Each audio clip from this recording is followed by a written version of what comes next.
السلام علیکم ورحمۃ اللہ وبرکاتہ۔ الحمدللہ رب العالمین والصلاۃ والسلام علی رسولہ الکریم، اما بعد فاعوذ باللہ من الشیطان الرجیم، بسم اللہ الرحمن الرحیم۔ قال النبی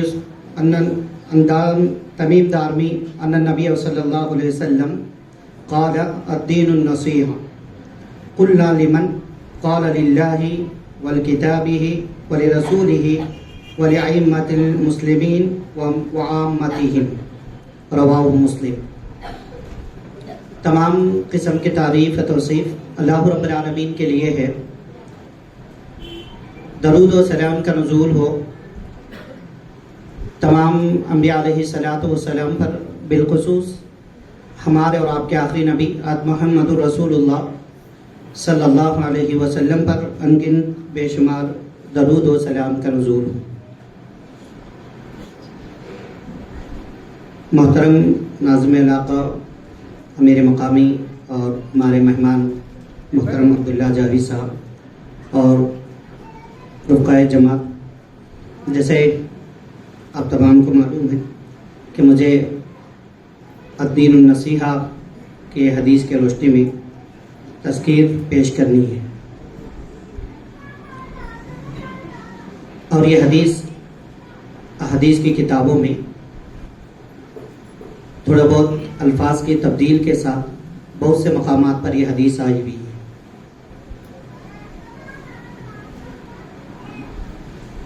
جو حدیث آپ کے سامنے پڑھی گئی یہ مسلم شریف کی ہے۔ اس حدیث کے راوی تمیم داری رضی اللہ تعالیٰ عنہ ہیں،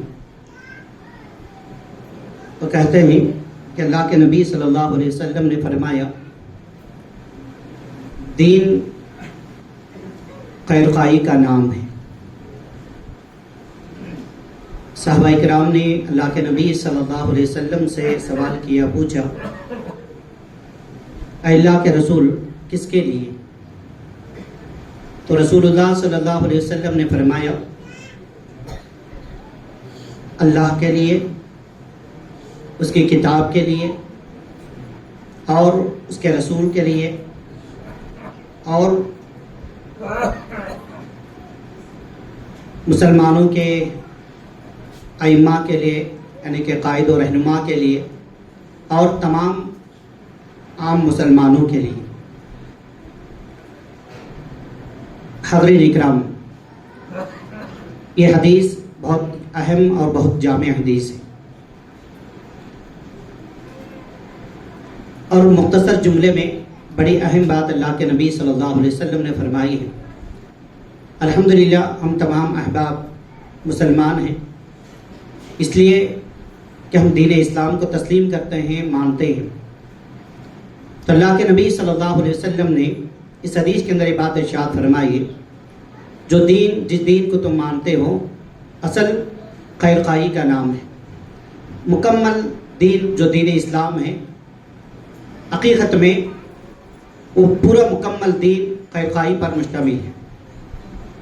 آپ دیکھیں گے کسی بھی عبادات کو، نماز ہو، روزہ ہو، زکوٰۃ ہو، حج ہو یا جہاد ہو یا اس طرح کے دیگر کوئی بھی معاملات ہو، جس کے اندر خیرخواہی کے پہلو پائے جاتے ہیں، ہر ایک چیز میں خیرخواہی پائی جاتی۔ جیسے ہم نماز کے دیکھیں گے، سب بندی کے احکامات دیے گئے جس کے ذریعے سے اتحاد کا پیغام ملتا ہے، اور یہ حکم دیا گیا کہ آپ نماز پڑھتے ہیں تو کھلے ہاتھ رکھ کر کے پڑھیں، لیکن آپ جماعت کے ساتھ نماز پڑھ رہے ہیں تو آپ اپنے ہاتھوں کو قریب کر لیں، تو تاکہ آپ کی کہنیوں سے کسی دوسروں کو تکلیف نہ پہنچے۔ اسی طریقے سے آپ روزوں کو دیکھیں گے، روزے کے ذریعے سے یہ پیغام ہمیں ملتا ہے کہ دوسروں کی فقر و فاقہ کو، دوسروں کی غربت کو اور دوسروں کی بھوک کے اور پیاس کی شدت کو خود محسوس کر سکے، جس کے ذریعے سے خیرخواہی کا جذبہ ابھرے، دوسروں کے تعلق سے ہمدردی اس کے اندر پیدا ہو، جس کے ذریعے سے دوسرے اپنے سے معزول ترین لوگوں کے اندر الفت و محبت پیدا ہو۔ اسی طریقے سے آپ زکوٰۃ کے نظام کو دیکھیں گے، جس کے ذریعے سے بھی خیرخواہی کا جذبہ ابھرتا ہے، کیونکہ امیروں سے لے کر کے غریبوں میں تقسیم کیا جاتا ہے، اپنے سے کمزوروں میں دیا جاتا ہے۔ آپ اسی طریقے سے جہاد کو دیکھیں گے، جہاد اصل میں کیا ہے؟ ظلم کو روکنا، مظلوم کا حق دلانا، ظالم کے ساتھ دینے کے بجائے مظلوم کے ساتھ کھڑے ہوں اور ظالم کو ظلم سے اس کے ہاتھ کو روکنا ہے۔ اللہ کے نبی صلی اللہ علیہ وسلم نے ایک حدیث کے اندر فرمایا انصر اخاک ظالما او مظلوما، کہ آپ اپنے بھائی کی مدد کرو اگرچہ کہ وہ ظالم ہو یا مظلوم۔ اللہ کے نبی صلی اللہ علیہ وسلم سے صحابہ کرام نے کہا کہ اللہ کے رسول، مظلوم جس پہ ظلم کیا گیا ہو اس کی مدد کرنا تو سمجھ میں آتا ہے کہ ہم ظالم کی مدد کیسے کریں؟ تو اللہ کے نبی صلی اللہ علیہ وسلم نے فرمایا ظالم کو ظلم سے روکنا یہ اس کی مدد ہے۔ تو محترم حاضرین، تو اس طریقے سے اللہ کے نبی صلی اللہ علیہ وسلم نے اس حدیث کے اندر تھوڑی وضاحت کے ساتھ جو بات بیان کی ہے، کیونکہ وقت محدود ہے، مختصر وقت میں بات کہنی ہے، مختصراً اس کی وضاحت اور کر دیتا ہوں۔ تو اللہ کے نبی صلی اللہ علیہ وسلم نے جب فرمایا کہ دین خیرخواہی کا نام ہے، تو صحابہ کرام نے پوچھا کس کے لیے؟ اللہ کے نبی نے پہلا جملہ یہ فرمایا اللہ کے لیے۔ اللہ سے خیرخواہی کا مطلب یہ ہے کہ ہم اللہ تبارک و تعالیٰ ہر چیز میں یکتا مانیں، اسی کی عبادت کریں، اسی کی بندگی کریں اور اس کے حقوق میں کسی کو شریک نہ کریں، جو بھی حاجات ہیں اسی سے طلب کریں، خوف اللہ کی ذات سے ہو، امید بھی اللہ کی ذات سے ہو، جو کچھ بھی حاجات وہ اللہ ہی پر ہو، اللہ سے ہی ہو، اور توکل صرف اللہ کی ذات پہ ہو، کسی اور پر اعتماد و بھروسہ نہ ہو۔ تو اللہ رب العالمین کے جو مکمل حقوق ہیں اس کو دیے جائیں۔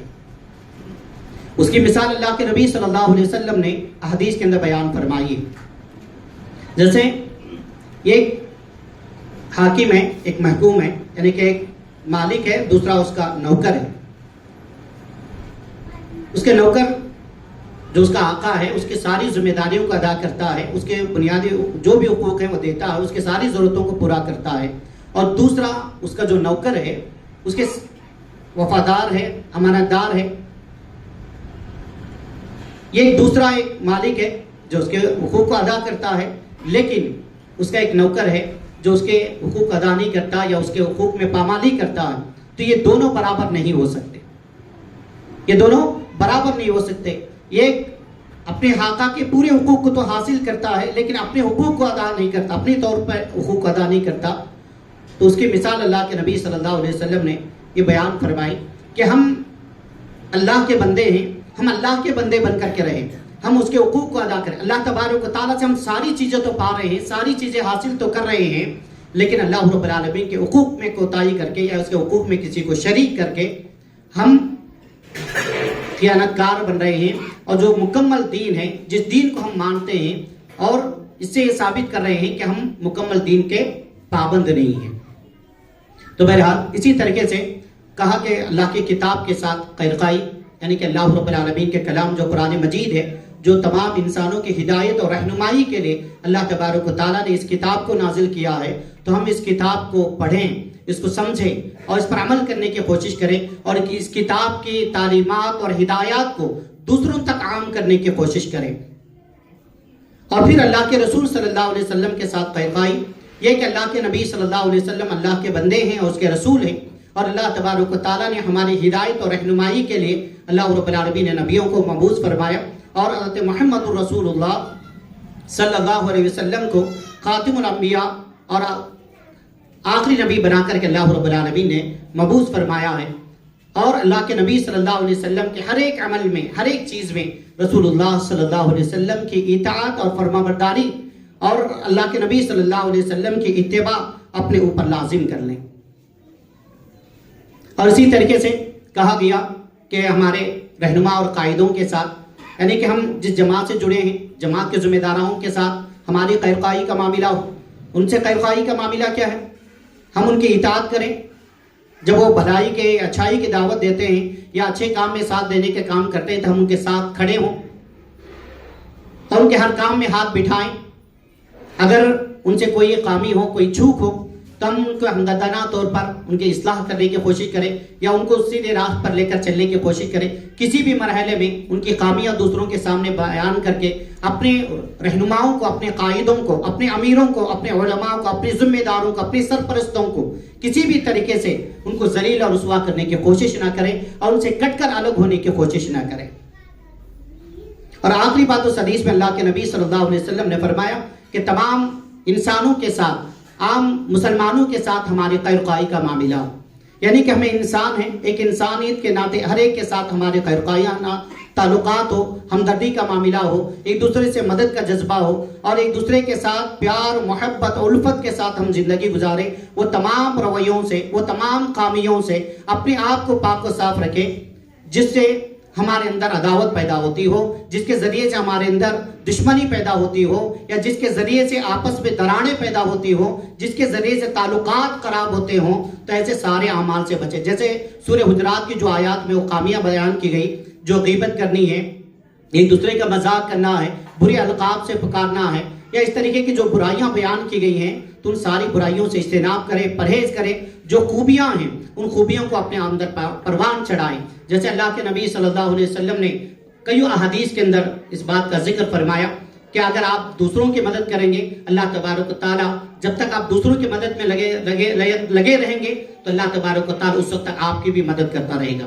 اگر آپ دوسروں کی عیب پوشی کریں گے تو اللہ تبارک و تعالیٰ قیامت کے دن آپ کی عیب پوشی کرے گا، یعنی کہ آپ کی غلطیوں کو، آپ کی خامیوں پر اللہ تبارک و تعالیٰ پردہ ڈالے گا۔ اگر آپ کسی پریشان حال انسان کی دنیا کی کوئی پریشانیوں کو اگر آپ دور کرتے ہیں کہ قیامت کے دن آپ پریشان ہوں گے تو اللہ تبارک و تعالیٰ قیامت کی پریشانیوں کو آپ کے دور فرمائے گا۔ تو اس طریقے سے بہت سے احادیث اس سلسلے میں ہمیں ملتے ہیں۔ تو محترم حاضرین، تو یہ دین مکمل طور پر خیر خواہی کا نام ہے۔ تو ہم دیکھیں گے خیر خواہی یہ ہے کہ ہر ایک کا بھلا چاہنا، ہر حال میں بھلا چاہنا۔ جیسے ہم دیکھتے ہیں کہ اللہ کے نبی صلی اللہ علیہ وسلم دین کی تبلیغ کے لیے، لوگوں کو دین کی دعوت دینے کے لیے مکے سے طائف گئے، طائف کے لوگوں کو دعوت دی، طائف کے لوگ ماننے کے بجائے آپ کو مارا، پیٹا، لہوان کیا اور آپ کو بستی سے نکال دیا۔ اس کے باوجود اللہ کے نبی صلی اللہ علیہ وسلم نے ان کے ساتھ خیر خواہی کا معاملہ یہ کیا کہ فرشتے ان کے ہلاک و برباد کرنے کے لیے تیار تھے، تو کہا کہ نہیں، اس قوم کو ہلاک و برباد نہ کریں، مجھے امید ہے کہ یہ لوگ میری بات نہیں مانتے ہیں، اللہ کی اطاعت اور فرمانبرداری کے لیے تیار نہیں ہے، مجھے امید ہے کہ آنے والی نسل ان کی اطاعت گزار بن جائے گی، فرمانبردار بن جائے گی۔ اور اس طریقے سے جیسے اللہ کے نبی صلی اللہ علیہ وسلم، حضرت عائشہ نے سوال کیا کہ اللہ کے رسول، جنگ احد سے بڑھ کر، احد کے دن سے زیادہ کوئی سخت دن گزرا ہے؟ تو اللہ کے نبی کہتے ہیں کہ ہاں، مجھے طائف کے وقت میں اس سے بھی زیادہ سخت ترین دن گزرا ہے، اتنی سخت ترین تکلیفیں پہنچی، لیکن اللہ کے نبی صلی اللہ علیہ وسلم نے ان کو بددعا نہیں کی۔ اور اسی طریقے سے ابراہیم بن حدم رحمۃ اللہ علیہ کے تعلق سے ایک واقعہ ملتا ہے۔ وہ ایک مرتبہ صحرا میں چل رہے ہیں تو اچانک ایک سپاہی سے ملاقات ہوتی ہے، سپاہی وہاں سے گزرتا، سپاہی پوچھتا ہے کہ بستی کدھر ہے؟ تو کہتے ہیں کہ ادھر۔ تو ادھر جا کر دیکھتے ہیں تو وہ قبرستان ہے۔ تو بولے کہ تو میں بستی پوچھ رہا ہوں، تم قبرستان کا راستہ بتا رہے ہو۔ تو غصے میں آ کر ابراہیم بن حدم کو سر پہ مار دیا، لہوان ہو گئے، خون بہنے لگ گیا۔ تو خاموش ہو گئے، تو پھر دل ہی دل میں کچھ الفاظ کہہ کے وہاں سے گزر گئے۔ بستی میں دونوں مل کر داخل ہوئے۔ بستی والے ابراہیم بن حدم رحمۃ اللہ علیہ کو جانتے تھے، یہ بڑے انسان ہیں، لیکن ان کے ساتھ ایک عام ترین سپاہی ان کے ساتھ یہ سلوک کیا، پریشان ہو گئے۔ تو یہ کیا معاملہ؟ ارے میں تو ان کو بستی کا ایڈریس پوچھ رہا تھا، انہوں نے مجھے قبرستان کا ایڈریس بتایا، اس کی وجہ سے میں غصے میں مار دی۔ تو پھر وہ لوگ توجہ دلانے بھی، کون ہے جانتے ہوئے؟ ابراہیم بن حدم ہے یہ۔ تو فوراً وہ چونک گئے، فوراً معافی مانگنے لگے، ہاتھ ملنے لگے۔ تو کہا کہ نہیں، جس وقت تم نے مارا تھا اسی وقت میں نے تمہارے حق میں دعا یہ کی کہ اللہ تبارک و تعالیٰ تمہیں جنت میں جگہ عطا فرمائے۔ پوچھا کہ آپ کو مارنے والے، آپ کو تکلیف دینے والے کو آپ جنت کی دعا دے رہے ہیں، یہ کیسے؟ تو کہا کہ مجھے معلوم ہے اللہ کے نبی کے وہ ساری احادیث میں جانتا ہوں۔ اللہ کے نبی نے فرمایا کہ جب کسی بندے کو کوئی تکلیف پہنچتی ہے، تکلیف پر صبر کرتا ہے تو صبر کا بدلہ جنت ہے۔